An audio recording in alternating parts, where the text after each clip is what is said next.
They can be addictive and expensive, but whether violent video games are also dangerous to children has parents and teachers divided.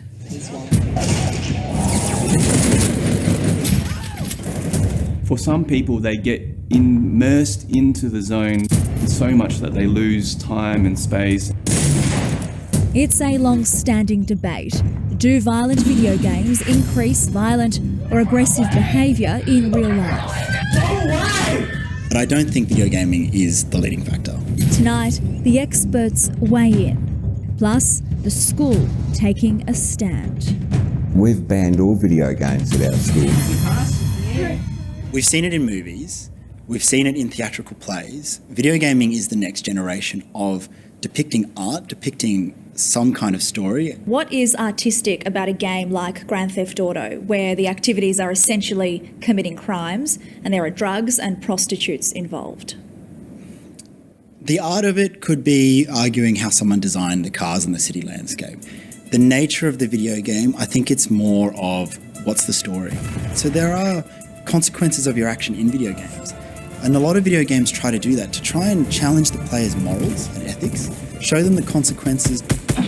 And you use them like a slingshot? Darren Kwan is president of the Australian Esports Association. A recent study by Oxford University polled 2,000 families and found that despite playing things like Call of Duty and GTA, most of the teenagers and families and parents and teachers reported that there was a positive outcome. No link to aggression, no link to actually wanting to go out and do those activities, but actually a better link of understanding those issues in society. Persistent, daily, habitual exposure to violence in video games can have short-term and long-term desensitization to violence in real life, and it can affect the way you think, feel, and ultimately the way you behave. As a gamer himself, child and adolescent psychiatrist Dr Kim Lee can see both sides. As a young doctor, I diagnosed one of the first patients in Australia with internet gaming addiction.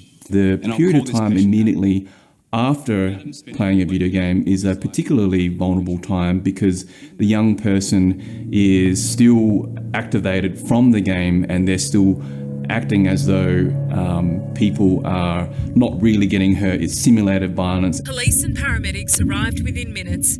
Sydney man Daniel Chapman is serving 3 years behind bars after stabbing his father to death because he interrupted his video game. And accused Christchurch mosque shooter Brenton Tarrant referenced a number of popular video games in his manifesto. Violent video games are among the most popular on the market. Last year, Counter-Strike Go made $400 million, and Fortnite is currently raking in $300 million every month. Intel Extreme Masters is the most prestigious esports tournament here in Australia. Across 3 huge days, 16 teams will play for more than 10,000 people each day here at Kudos Bank Arena in Sydney, with 20 million more watching online.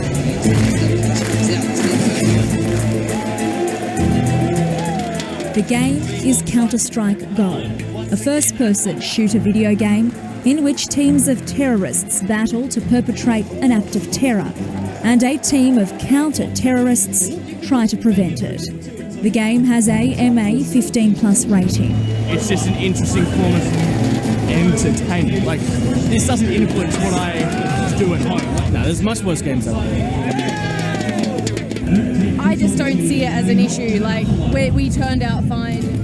Last year, American video game developer Valve Corporation banned a game called Active Shooter.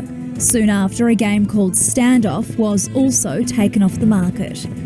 The industry was concerned about the game's representation of violence in real and confronting settings. We felt as though we needed to put some ban in just to help them get beyond this addictive nature of online games.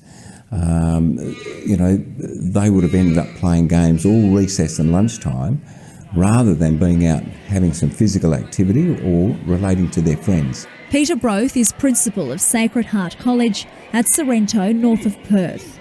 8 months ago, the school banned computer games and installed equipment to monitor usage. He says both parents and students supported the school's decision. We're not naive enough to think that we're going to change every single student's behaviour, and I think having seen some of those first-person shooter images that are so resembling of the online video games that we saw in Christchurch, I think we realise that too much of one thing's not good. Our experts say it's up to parents to monitor what games their children are playing and how much time they spend gaming.